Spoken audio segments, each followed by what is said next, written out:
The fight between the strongest has ended. Gojo Satoru has died. But the battle is still far from being over. Roman Sukuna, wounded and weakened from the fight against the strongest sorcerer of the modern era. He will now face a whole stream of the opposing sorcerers. And Hajime Kashimo, who was the most eager to fight Sukuna, is already approaching the battlefield, while Uraumi flies down on a huge ice rock. But Hakari jumps on to take this enemy for himself, opening his domain expansion and preventing Sukuna from receiving any reinforcements. Hakari is a man of his word, taking on Uraumi just to give Kashimo room to fight Sukuna, just as it was promised. Though, in a huge block of ice, Uraumi still managed to transfer a special great cursed weapon, Kamutoke, a replica of a weapon that Roman Sukuna once had, created as a dying gift from Yorozu. But surprisingly, Kamutoke's lightning cursed technique is completely useless against his opponent, as Kashimo has an innate resistance to electricity. And there's a question that Kashimo wants to ask to the strongest of all eras. He asks, how could a strong connect with the weak? Or should the strongest be forever cursed to stay alone and isolated? Sukuna is ready to teach him about it. But there's only one way to know the answer to these questions, and the battle starts. They start off with a little bit of hand-to-hand combat, but then Hajime Kashimo finally activates his cursed technique, Mythic Beast Ember, instantly landing a couple of heavy hits on Sukuna. Then Kashimo charges a huge electric beam and shoots it at the King of Curses. Too loud, says Sukuna. Kashimo's technique transforms his body and lets him create any electric phenomena as his own weapon. But once this technique ends, Kashimo's body will crumble. Kashimo jumps on Sukuna, and he dodges the initial hit but misses a following punch. Then Kashimo charges an electric beam that looks very similar to the one that almost one-shotted Hakari in their fight. And after Gojo's unlimited hollow purple, Sukuna already was at his death door. That's why this lightning charge can really cook him here. So just before the lightning connects with him, Sukuna transforms into his original form. This was Sukuna's trump card. By resuming his incarnation into the Megumi's body, he's now able to fully heal himself. Sukuna's original body now has 4 arms and 2 mouths, which will now give him an enormous advantage in the battle. Because not only his physical capabilities has now doubled, but he is able to make Jujutsu hand signs now and chants without a strain on his body. Battle of the Strongest, Phase 2. Sukuna pushes back on Kashimo, knocking him away. And as he flies away, Kashimo manages to blast a Kamehameha towards Sukuna, but the King of Curses responds. Scale of the Dragon, recoil, twin meteors. This was the world-splitting dismantle that killed Gojo Satoru. Sukuna then says to him, you know the answer you seek, you just can't comprehend it. And he admits Kashimo's strength, to which Kashimo charges all of his electricity to continue fighting. But Sukuna completely outblitzes him, absolutely thrashing the God of Lightning in a melee. Then Sukuna tosses Kashimo away and launches a monstrous chain of slashes, ending Kashimo's life. That easily. The true form Sukuna completely eradicates one of his strongest contenders. And don't get it twisted, as they both were the strongest at their own eras, but the power difference between them two was just unimaginable. They meet again. In the Kashimo's afterlife cursed realm, the strongest have their last talk. Sukuna says that he is sure that many warriors must have given their heart and soul, trying to challenge Kashimo back in a day. And in response to them, Kashimo has slaughtered every single one that challenged him. And the King of Curses claims that's how a strong responds to the love of others. We are loved because we are strong, and lamenting the solitude makes you greedy.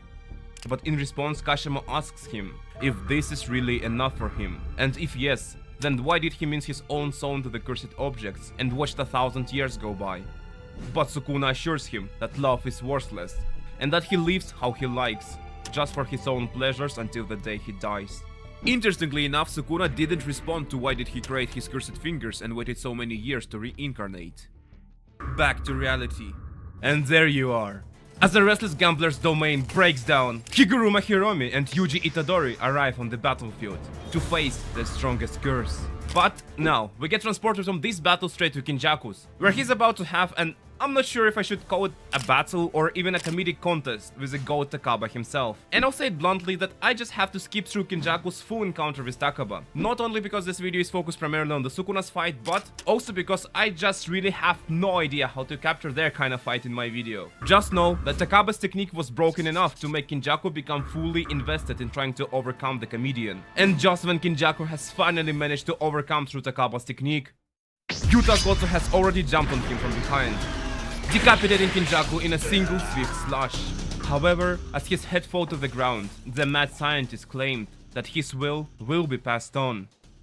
And so Kenjaku dies. Pretty suddenly, and dare I say embarrassingly. But his duel with Takaba was pretty legendary. And with that being over, we go back to the Ramen Sukuna. Crows attack Ramen Sukuna with a bird strike. Though, before they can reach him, they are blasted out by Kamotoke's lightnings. But the crows play their part, distracting the King of Curses. Yuji attacks Sukuna with a very strange punch. And then Higuruma claims that they are ready to have a retrial. Domain expansion. Deadly sentencing. Itadori Yuji is accused under suspicion of committing mass murder in Shibuya on October 31st, 2018. To which Higuruma says that Yuji didn't kill anyone, as his previous confession in high court was false, motivated by a strong sense of personal accountability. And that the real culprit is... Higuruma begins to tell everything meticulously that he has got in the defense of Yuji. But Sukuna interrupts him. He says, I don't care for what or when I did things. Let's hurry up and end this. It was surprising that Sukuna decided not to play this court game, considering the fact that Gege had a whole chapter discussing the potential loopholes that Sukuna could have potentially used in court, but I guess that was still in his character, and so... Verdict: guilty, confiscation and death penalty. Higuruma is granted with an executioner's sword, and because Sukuna has already lost the 10 Shadows technique in his fight against Gojo, his shrine should now also be confiscated by the judgment. So this looks like the best chance that they could have ever had. That's why Ino and Kusakabe joins to jump on Sukuna. However, Sukuna sends slashes towards Higuruma. Thankfully, Kusakabe made it in time and protected him with a simple domain. But it was a critical miscalculation. It turns out that in the case of confiscation, if the target is wielding a cursed tool, then the priority of confiscation will be not a cursed technique, but the tool. And I'm not going to lie, this sounds like a bullshit. Sukuna has received Kamotoke just a couple of minutes ago, for it to just become a get out of jail free card for him. It just sounds like an unnecessary bonus plot armor that is given to Sukuna. Back to the fight. Sukuna is actually surprised with how well they tank his slashes. He notes everyone has leveled up their fundamentals of the cursed energy defense. Sukuna disappears from Choso's eyesight, piercing him right through the torso. Ino jumps on the King of Curses, attacking him with a dull blade, which deals Nanami's ratio technique. This attack was stronger than Sukuna expected it to be, but it still dealt no noticeable damage. Ino gets knocked away from the battlefield. Then, Sukuna staggers Kusakabe and Yuji with a round of his slashes. Higuruma jumps forward to strike the enemy, but Sukuna easily dodges every single attack. And just before the reinforcements can help him, Sukuna throws Higuruma far away, separating the attorney from his team.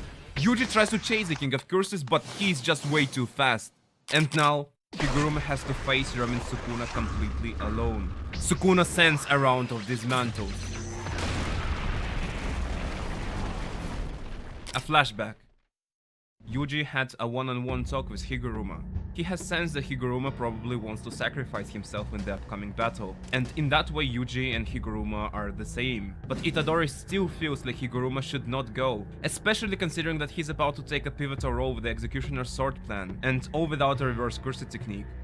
But Higuruma refused. He told that he has become a person that cannot even look into Yuji's eyes anymore. A person who was abandoned by the law, and has been the one to abandon the law.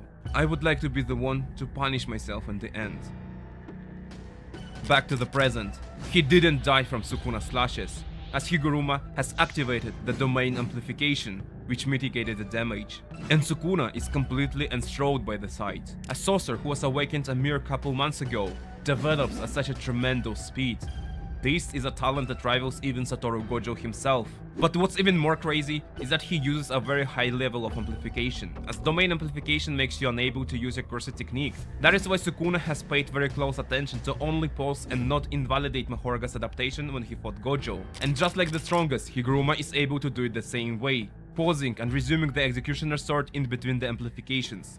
So, the strongest remembers the name of Higuruma Hiromi and destroys the whole building they were in. The fight continues. Yuji tries to help Higuruma, but Sukuna catches him, piercing his stomach with slashes. And of course also not forgetting to trash talk Yuji, saying that he is a bore and that there's nothing interesting about him. Higuruma tries to slash Sukuna, but he's just toying with him. And as Sukuna evades every single strike, he starts to chant, Skill of the Dragon, Recoil, Twin Meteors. Heal yourself. Go on and try. Higuruma is almost overwhelmed by the physical pain. His another arm gets cut off. Sukuna claims that the next thing on the list is his head. Suddenly, a piercing blood distracts Sukuna, winning a couple of seconds for the attorney. And Higuruma has overcame the RCT, finally piercing Sukuna's hand with the executioner's sword. But Sukuna has managed to cut off his own arm just before the strike connected. As Higuruma dies, he finally looks into the Yuji's eyes. I've done what I can, says Higuruma as he hands his sword to Yuji, the last attack of the executioner's sword. But Sukuna evades even that attack, and the executioner's sword's light extinguishes. Sukuna punches Yuji, and he sends him flying with devastating slashes. Meanwhile, Kirara and Ui, using his instant teleportation, are taking Higuruma's dead body away from the battlefield. So this is the reason behind the disappearance of Gojo's corpse as well, notes Sukuna. On the other hand, Yuji was not defeated by the slashes, meaning that in just one once, he has managed to acquire the reverse curse technique. But for some reason, Sukuna is not happy about that at all. He takes notice in a sudden improvement of everybody, so he should be somewhat glad, because the forever bored King of Curses can have some fun time with Yuta and the rest of the sorcerers. But something's wrong, and Sukuna zones out into a deep thinking. Was it Higuruma's death that disappointed him that much, or was it something else? It seems like Sukuna is having some existential crisis, from witnessing how everyone is risking their lives to die for their ideals, just in order to get rid of the King of Curses. And the crux of all that is a brat. Sukuna has already been challenged the same way by the sorcerers of 1,000 years ago, but for some reason it is different today. And because Sukuna was forced to coexist with Yuji, he understands that Yuji is different from them all. So he admits that Yuji possesses an indomitable ideal. But Sukuna himself never had any ideals like that. In fact, he always lost them.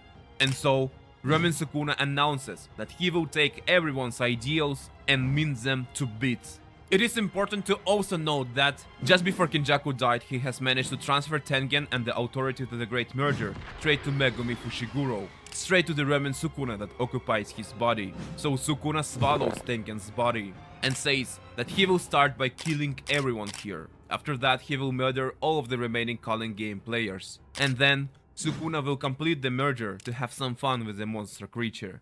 Suddenly, a new sorcerer arrives on the battlefield. Yuta Okotsu clashes with the King of Curses, and Sukuna tells him to put up a good fight, otherwise everyone he wants to save will die. Rika tries to crush the King of Curses, and Yuta analyzes the situation. Sukuna's hand is already healed, his RCT output starts to return back to normal, so it's only a matter of time before he will regain his domain back. And on top of that, Higuruma has been killed. Yuta blames himself that he should have been here. He should have helped Higuruma to carry out his plan. Yuta tries to pierce the King of Curses, but Sukuna easily grabs his sword. Using precise slashes like a chainsaw, he can grab the sword without actually touching it. So Yuta lets go of the sword and punches Sukuna right in the guts. But Yuta realizes that he is responsible for that situation has become this dire, that he just simply wanted to kill Kenjaku himself. And that's why he's decided now. Domain expansion, all-encompassing unequivocal love. Sukuna instantly activates the Hollow Wicker Basket to block the sure hit attack, which is most likely Angel's Jacob's Ladder. Grabbing one of the swords, Yuta strikes with the Thin Icebreaker, Takaka Uro's technique. Yuta's domain expansion allows him to use any of his copied curse techniques as a sure hit attack, while the rest of his copied abilities will be scattered as katanas within a domain. And so Yuta sends two Shikigamis to spin around Sukuna, while Yuji attacks him with the soul-seizing punches. Sukuna evades Rika's attack, only to get himself wounded from the inviolable barrier from the Tkur's technique. At the same time, Yuta starts distorting the sky for his own attack, while Yuji gets thrown right at Sukuna, but he blocks both attacks. And Sukuna is about to destroy Yuji with point-blank slashes. Yuta prevents him from killing Yuji and knocks Sukuna away with a thin icebreaker. But before Yuta and Yuji gets closer, Sukuna launches a stream of slashes at them. King of Curses takes notice of how far his opponents have come in terms of Jujutsu skill, a tremendous upgrade for just 1 month of training. So he asks, what the hell did they do in the past months? To which they say, hard work and determination. We cheated. Oh. The fight resumes. 3-on-1, Sukuna holds himself, but then, activating Charo's future sight, Yuta connects direct hit into Sukuna's face. Instantly followed by Rika and Yuji. As Sukuna catches Yuta's blade, Yuta activates. Cleave. Yuta has acquired Slash's technique from the last cursed finger. Quite the meal, says King of Curses. Yuji and Yuta joins for the round of Diabolical Jump Kaisen. However, Sukuna catches Yuji, slashing the hell out of Yuji's torso. But before falling, Yuji manages to spew his own blood into Sukuna's face, staggering his enemy. And Yuji is not done yet. He's healing himself with RCT on its maximum output. Rika tosses King of Curses straight into Yuji's magic kick. In desperation, Sukuna decides to release the hollow wicker basket in order to fire the world-splitting dismantle. But the team was ready for that, as Yuji and Rika instantly jump on Sukuna while Yuta rips his tongue out. And Yuji activates Supernova, giving a room for Yuta to cut off Sukuna's arm. That means that the hollow wicker basket is deactivated. Maximum output Jacob's ladder connects at Sukuna. And Itadori charges the Soul Punch with the intention to wake up Megumi. They have done it.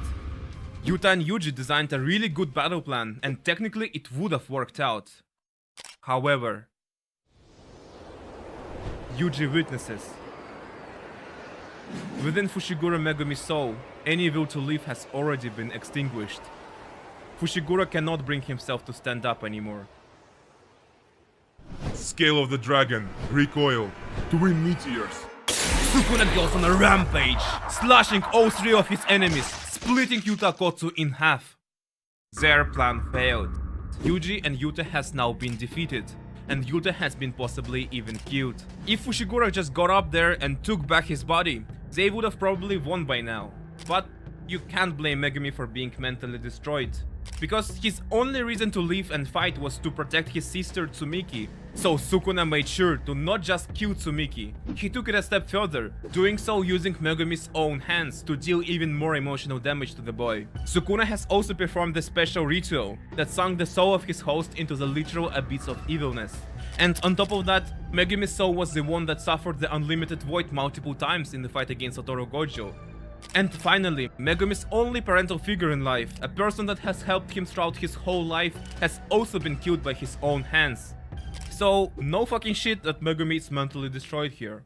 He was basically trashed, smashed and lobotomized. This was part 1 of hopefully 3 videos covering the entire Shinjuku Showdown arc, aka Sukuna vs everyone. And I've poured a lot of energy into making this, so I hope you guys liked it. And also please subscribe to my channel. I will be posting a lot more videos regarding not only JJK but also other anime and mangas. And of course, if this video does well, which I don't know if it will, then it will make me finish part 2 and 3 much faster. So see you in the next one.